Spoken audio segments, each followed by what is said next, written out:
utilizarmos o relógio de forma sistemática no treino pode prejudicar o nosso desempenho, porque acabamos por condicionar a nossa técnica de corrida em função de alterações que estão sempre a acontecer ao longo do treino. Quanto mais eu tento ir à procura daquilo que é uma adaptação da corrida em função do relógio, mais este diálogo errado entre aquilo que é o que eu estou a tentar fazer e aquilo que me vai aparecendo no GPS gera um descontrole motor técnico em que os meus tempos de apoio se alteram, em que a minha amplitude se altera e tudo se altera de uma forma antinatural imposta por um dispositivo e não por aquilo que seria a minha capacidade de correr com tempos de apoio e amplitudes de passo mais adequadas. Acho que a primeira coisa que devíamos medir é quase uma coisa abstrata e muito de percepção, que é o nós medimos a nós próprios a sensação de esforço que temos. O problema dos muitos utensílios que temos que avaliam imensos dados é que muitas vezes pegamos na nossa observação e avaliação e colocamos-la fora do nosso corpo através de um utensílio sem olharmos para dentro das informações que o nosso sistema nervoso consegue captar por todo o nosso corpo e particularmente pela musculatura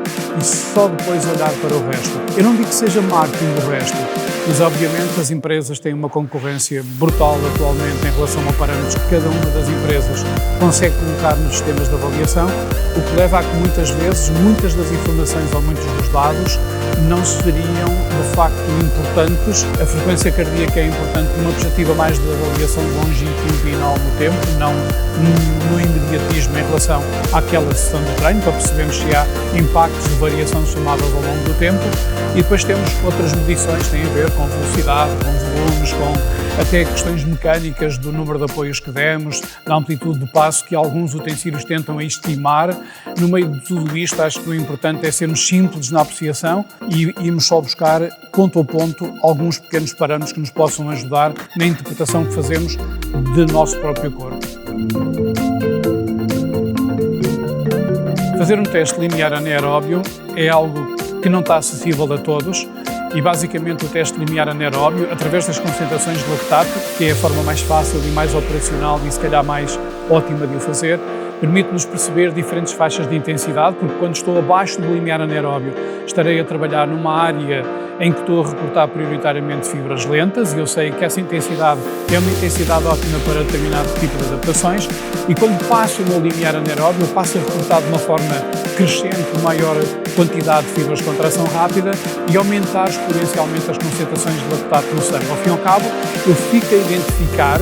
uma intensidade crítica a partir da qual estou a trabalhar coisas diferentes. E naquilo que é a organização do meu treino, eu posso estruturar diferentes tipos de treino acima ou abaixo desse valor, nomeadamente naquilo que é a discriminação, por exemplo, de um treino de baixa intensidade, aeróbio, regenerativo, que fica bem abaixo do limiar anaeróbio, ou um treino para estimular o limiar anaeróbio que pode cair em intensidades próximas, ou até acima do limiar anaeróbio, quando eu pretendo fazer um treino intervalado. A mais-valia do teste de limiar anaeróbio, que normalmente as pessoas chamam por teste de lactato, é precisamente discriminar um momento a partir do qual as fontes energéticas se alteram e o recrutamento das fibras lentas e rápidas se alteram também, e isso dá-nos pistas importantes para dosear o treino e saber em que intensidades é que devo estar em treinos diferentes. Com isso podemos entender que se eu quero fazer treinos aeróbios de base não devo estar sempre acima dessa intensidade e conhecer essa intensidade ajuda-me a calibrar exatamente o que é que eu devo fazer em termos de intensidade de corrida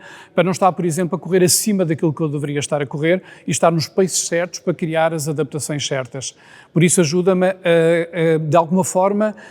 calibrando o meu treino, a proteger-me a mim próprio de poder eventualmente estar a fazer coisas erradas em termos de treino. A corrida feita em passadeiras, em tapetes de corrida, pode trazer algumas vantagens. É muito importante que a passadeira tenha qualidade e é por isso que nós aqui só trabalhamos com passadeiras da Woodway que apresentam uma qualidade muito acima da média. Não utiliza nenhuma tábua por baixo, em que normalmente, tendencialmente, temos um pisar de um tapete de borracha em cima de uma madeira. Aqui há um sistema de carris que transporta, com um sistema que é completamente único da Woodway, que tem a ver com o tipo de borrachas que são colocadas, que são tiras de borracha, com uma determinada espessura, que nos permite, por exemplo, que um atleta corra descalço com um conforto inacreditável em cima da passadeira, o que discrimina completamente as sensações de qualidade na corrida. Para além disto, tapetes curvos da Woodway permitem-nos que a configuração mecânica da corrida seja muito mais próxima daquilo que é a corrida de velocidade e sentem que podem correr mais tempo com menos impacto, porque às vezes algumas passadeiras são particularmente impactantes a nível articular. Achamos que há aqui benefícios muito grandes naquilo que tem a ver com o conforto e naquilo que depois pode ser a própria economia, porque o corredor vai tendencialmente contrair-se menos para se proteger, então haverá vantagens na própria economia de corrida durante o tapete. Quando quer uma corrida mais de rendimento, uma corrida mais rápida, que puxa um bocadinho mais pela cadeia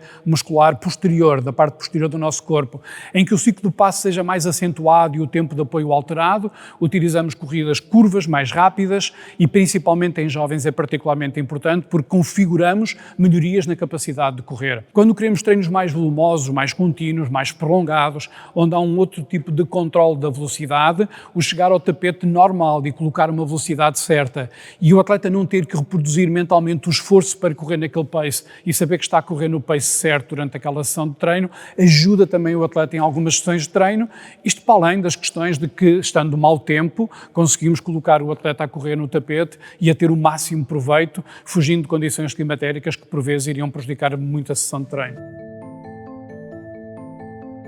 O papel do treinador nos dias da era digital é muito mais importante do que era no passado. O mundo de hoje é muito digital e é muito digital também na corrida e eu acho que isto está a aumentar o papel do treinador, porque as informações são tantas, coisas que nós não tínhamos enquanto treinadores há uns anos atrás, que a dificuldade de gerir e de combinar todas essas informações exige cada vez mais conhecimento. Precisamos cada vez mais de treinadores também cada vez melhor formados para gerir toda esta informação. Todos nós conseguimos ter um GPS que nos dá informações, uma banda que nos dá outras informações, medidores do sono que nos dão outras informações e todos temos um compêndio enorme de dados que vêm de todo lado. A grande dificuldade é pegar nesses dados, cruzá-los com o processo de treino e entender a cada momento é que tudo isto faz sentido ou não faz sentido nenhum. E por isto a complexidade faz com que cada vez mais os treinadores tenham este conhecimento, um conhecimento aumentado em diferentes variáveis que interferem na performance e o que isto está a fazer basicamente é que está a aumentar significativamente a importância do treinador na gestão de toda esta informação.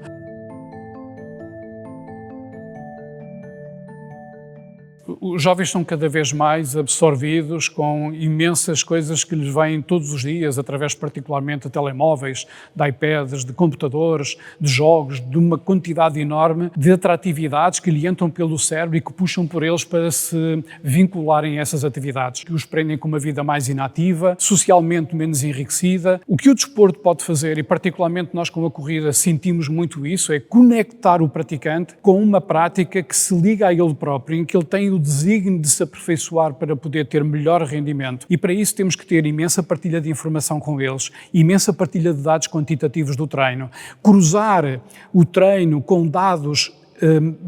da própria era digital, transportando a era digital para dentro do treino e depois mostrando-lhe dados que os conectem com coisas positivas na era digital e por isso também a criação de uma app, a criação de sistemas de classificação de informação, de análise quantitativa de informação e a partilha desses dados e oferecer aos praticantes um treino que eles sintam que seja um treino bem pensado, bem desenhado, construído e discutido com eles, faz com que eles acreditem num modelo que mesmo que não tenham agora desempenho, acreditam que é um modelo certo para os fazer progredir no tempo. Fazer com que ele entenda o que está em causa na melhoria da performance dele, colocar-lhe objetivos atingíveis, mas que sejam desafiantes e fazer com que o jovem, ao longo desse percurso, em cada momento, sinta a necessidade de regular o descanso, de regular a alimentação, de regular práticas sociais, para que ele, ao longo do tempo, se construa como um ser humano com outro tipo de apetências e outro tipo de competências e não vale a pena só pensarmos em proibir o acesso a isto ou proibir o acesso àquilo e da parte deles o feedback que temos é o comprometimento que eles acabam por ter, é o eles